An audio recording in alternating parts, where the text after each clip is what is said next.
চট্টগ্রামের ঐতিহ্যবাহী একটি রেসিপি হচ্ছে গরুর মাংসের কালাভুনা। তবে দেশের অন্যান্য জেলার মানুষের কাছেও এটি সমানভাবে জনপ্রিয় একটি খাবার।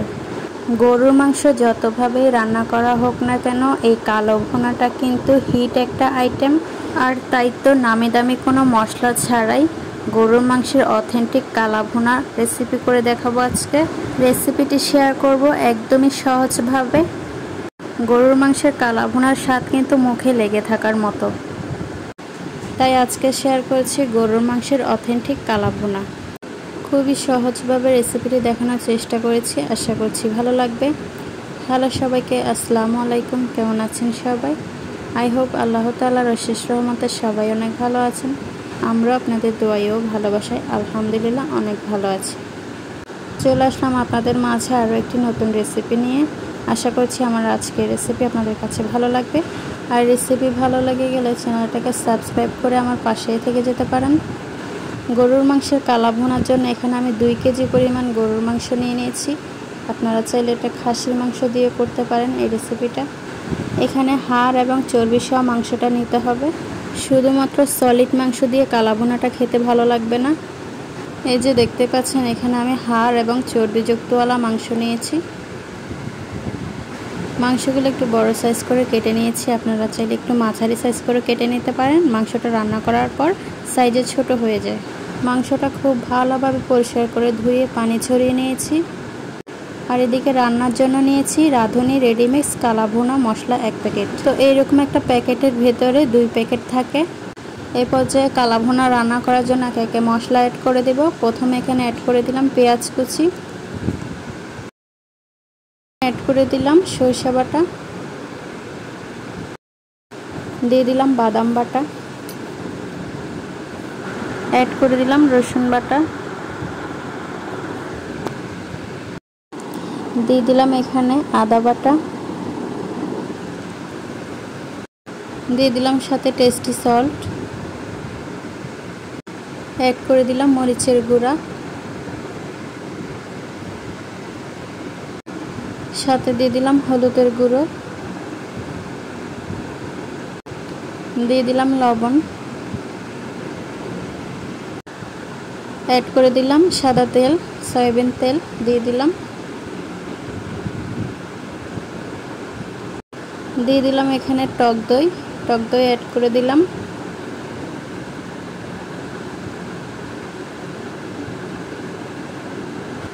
এই পর্যায়ে সমস্ত উপকরণ মাংসের সাথে খুব ভালোভাবে মিশিয়ে নেব।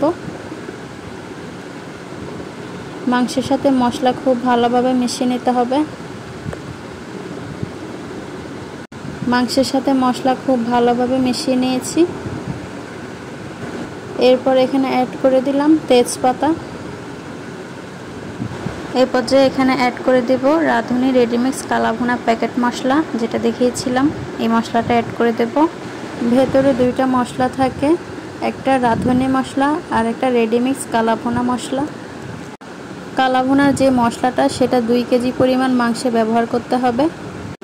তো প্রথমে কালাভুনা রেডিমিক্স মশলাটা দিয়ে দিলাম, পুরোটা মশলাই দিয়ে দিলাম। যদি মাংসের পরিমাণ 1 কেজি হয় সেই ক্ষেত্রে এই প্যাকেটের হাফ মশলা দিতে হবে। এখানে যেহেতু 2 কেজি পরিমাণ গরুর মাংস, সেই জন্য পুরো মশলাটাই দিয়ে দিলাম। এই পর্যায়ে অ্যাড করে দিলাম গরম মশলা গুঁড়ো, জয়িত্রী, জায়ফল, লং, এলাচ দিয়ে এটা বাসায় তৈরি করা হয়েছে। এই মশলাটা দিয়ে দিলাম। প্যাকেটের ভিতর যে রাঁধুনি মশলা ছিল, রাঁধুনি মশলা অ্যাড করে দিলাম। রাঁধুনির গুঁড়া মশলাটা 2 চা চামচের মতো থাকে, তো পুরোটাই দিয়ে দিলাম। এই পর্যায়ে সমস্ত উপকরণ আবারও একসাথে মাংসের সাথে খুব ভালোভাবে মিশিয়ে নেব। সমস্ত উপকরণ মাংসের সাথে খুব ভালোভাবে মিশিয়ে নিয়েছি। এখন এটা কিছুক্ষণের জন্য রেস্টে রেখে দেব। এরপর চুলায় বসিয়ে দেব কুক করার জন্য। 20 মিনিটের মতো রেস্টে রেখে দেব। ফিরে এলাম 20 মিনিট পর। মাংসটা চুলায় বসিয়ে দিলাম কুক করার জন্য। খুব বেশি উপকরণের দরকার নেই, অল্প কিছু উপকরণ দিয়ে এইভাবে মাখিয়ে চুলায় বসিয়ে দেবেন। আর কিন্তু কালাভুনাটা হয়ে যাবে। যখন খুব বিজি থাকবেন, বাটা মশলা ছাড়াও এই প্যাকেট মশলা দিয়ে কালা ভুনাটা রান্না করে নিতে পারবেন। আর এটা খেতে খুবই মজা, পরিবারের সবাই মিলে এনজয় করে খেতে পারবেন।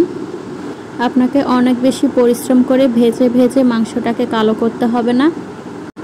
এটা এমনিতেই রান্না করতে করতে খুব সুন্দর একটা কালার চলে আসবে কালো ভুনার। দেখতেই পাচ্ছেন এটা রান্না করতে করতে একদম কালো হয়ে এসেছে মাংসটা। কালা ভুনা মাংসটা ঘন ঘন নেড়ে দিতে হবে, তা না হলে মশলাটা লেগে যাবে। যদি মশলাগুলো পুড়ে যায় সেক্ষেত্রে কিন্তু টেস্টটা নষ্ট হয়ে যাবে, খেতে ভালো লাগবে না। এই জন্য এটাকে ঘন ঘন নেড়ে দিতে হবে।